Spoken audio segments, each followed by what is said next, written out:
why not? Because it is a very special day. With me now is Nicky Chance-Thompson, who's the Chief Executive of the Trust. There are many people who thought this day would never happen, Nicky. It could even have been completely destroyed, couldn't it?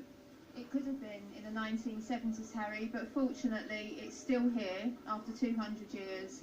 And my job is to make sure it stands for at least another 200 years. That's a plan. I showed a little bit in my piece about what it looked like prior to the renovation, but it really was a complete eyesore, wasn't it? In some ways, although it still had the lovely Georgian architecture, and I think that what the council have done now has really made this an improved, beautiful building again. It's given it a new lease of life. And of course, the thing that you've got to stress is that although it looks as if it's finished, there's still a fair bit of work to do. And the thing that you've got to do is you've got to keep people coming here and getting in the lots and making sure that when people return again, it's going to be so busy.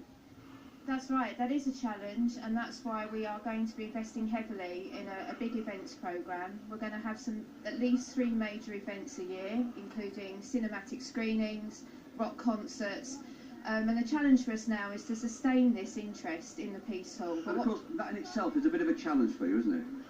It can be, because events can be very costly, but we're really hopeful that people will not just expect major events, that they'll come here and shop, eat, socialise, and actually we're going to ask communities to put on their own events here too. And of course, you've seen the reaction today. It poured down this afternoon. People have still come back as well. They've really taken to the place already.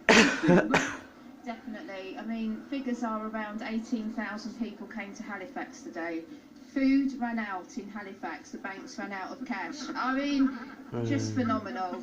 I've never known anything like it. Well, that's a wonderful tribute to the town. But I'd like to tell you a little bit more about the town, because if you haven't been here, there's an awful lot happening. You've got the Minster, of course, you've got Eureka, which is well established, you've got the Bankfield Army Museum, and I understand that in September the Calderdale Industrial Museum will open as well. So the Peace Hall